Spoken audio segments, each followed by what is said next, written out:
from the fans. Told a bitch, get the bag. You ain't looking for no man. I won't judge you. I can't hurt you.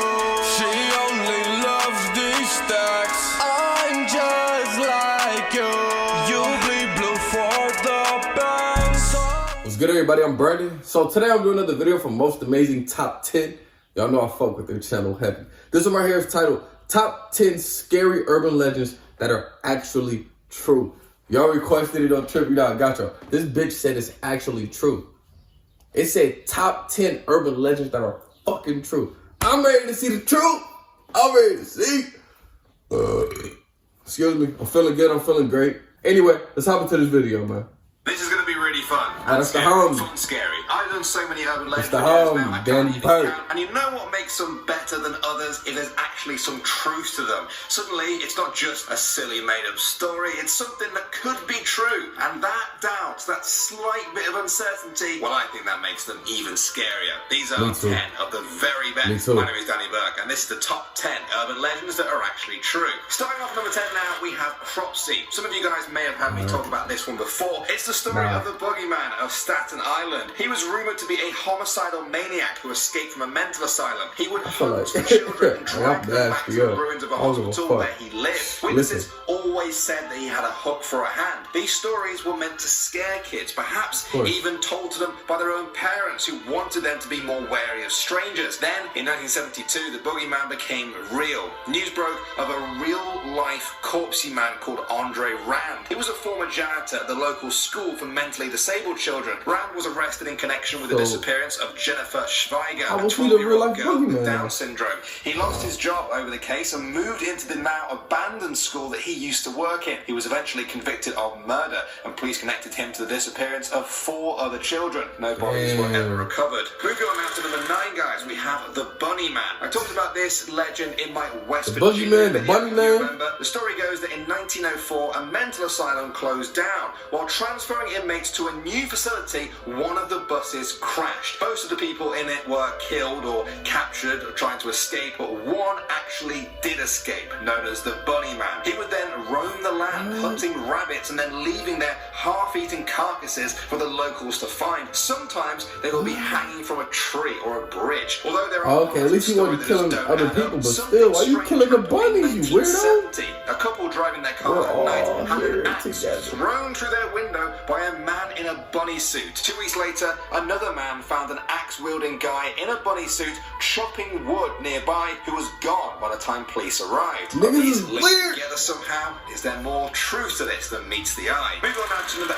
8, we have the body under the bed. Ever since hotels and motels have become a common part of society, people have swapped stories about guests who discovered that the mattress they were sleeping on was either above or even stuffed with the body of a murder victim. Yeah, I've heard that before. For sure, did that really happen? Confined to the realms of myths and legend. Then, in 1999, a case in Colorado occurred involving a couple who slept on a mattress containing a body. The police kept the details of that close to their chest. In 2010, a huge story broke when guests at a Memphis motel discovered they had been sleeping above the body of Sony Millbrook, a missing person at the time. Her boyfriend, Lakeith Moody, was convicted of the crime. Many people were horrified and vowed to give their hotel beds a closer inspection. Yeah, that's crazy. That happened in 2010, bro. Maine Robber. That's N-A-I-N-E. For many years, visitors to Maine's North Pond have reported that something strange was going on there.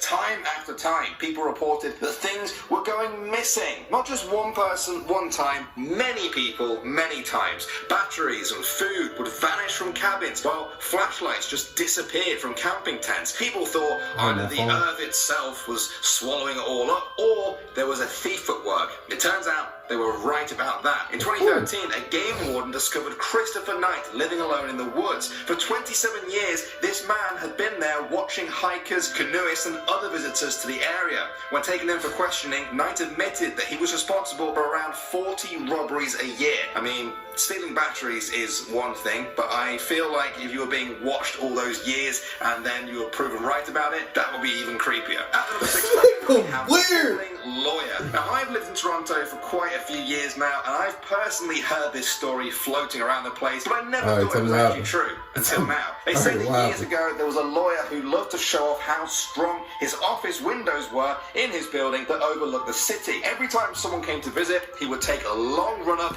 jump, and hurl himself right into the window. Sure enough, the window would remain intact, although we'll never know if this actually impressed his visitors. Well, this lawyer was real, and his name was Gary Hoy. He was a senior partner at his firm with an office. You could easily just elbow it and be like, look how strong my window is. Boom! You know what I'm saying? Why the fuck you gotta run into it?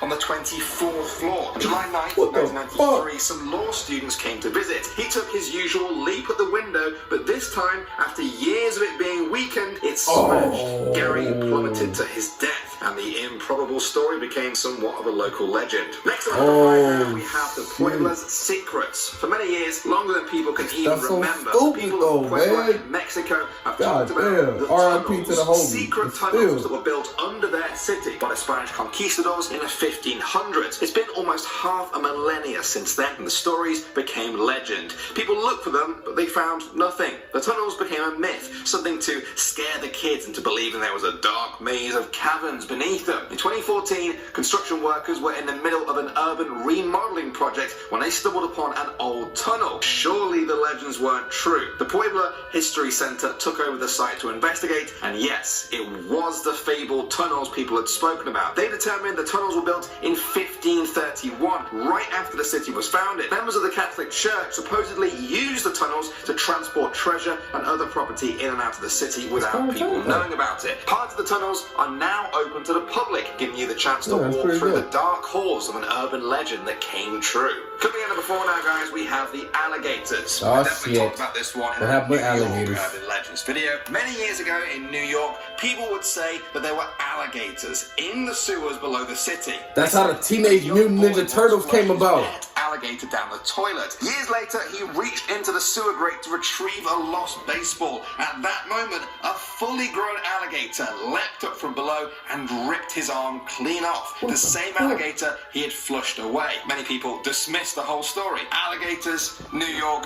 crazy. However, in 1959, Teddy May, the commissioner of New York during the time of these rumors, wrote about the alligators in his tell-all book. He said that he and his inspectors did find alligators in the New York sewers in 1935. They were up to 2 feet in size. It took 2 years for them to clear them all out, more than enough time for the facts to get blurred with fiction. That's probably where the conspiracy came through. That there's lizard people that live on the earth because of that.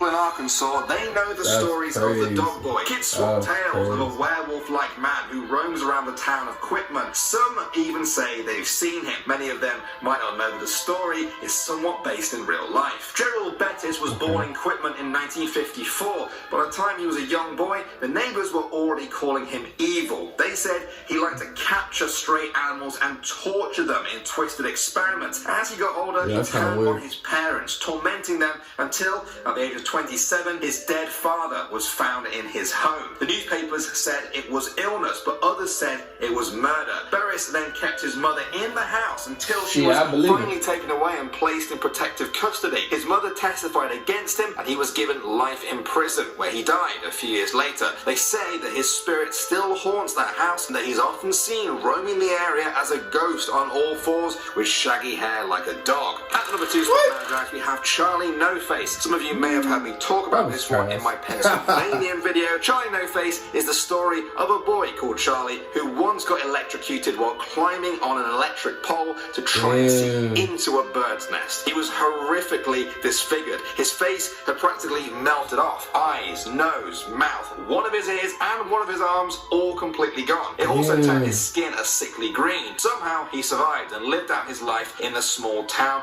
rarely showing his face to the other locals. People would share the story of Charlie hardly still known lives, face, but because so, nobody saw him, the story became nothing more than an urban legend. But it wasn't. The story was actually true, all except for the name. Charlie's real name was Raymond Robinson. Damn. He was friendly to people whenever they saw him, and he wasn't responsible for the many hauntings that became associated with the legend. And that's crazy. Polybius. You may remember this from my That nigga probably Urban Legends video. Polybius was the name of an arcade game which kids in that dude probably like is part of so many childhood nightmares.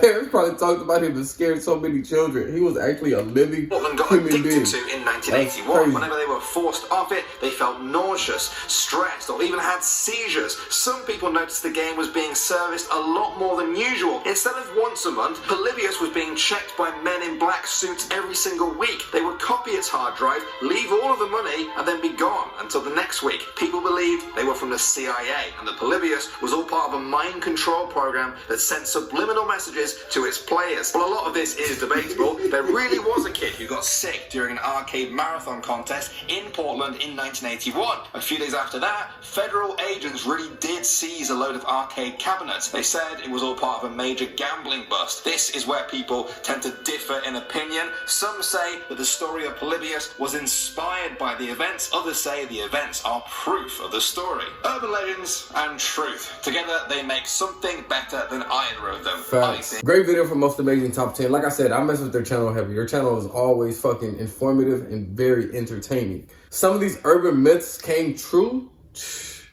Better watch out what you tell your kids, man. That shit might be true. Boogeyman under your bed. Next thing you know, a fucking weirdo under his bed. Let me stop. See y'all next time, man. Peace.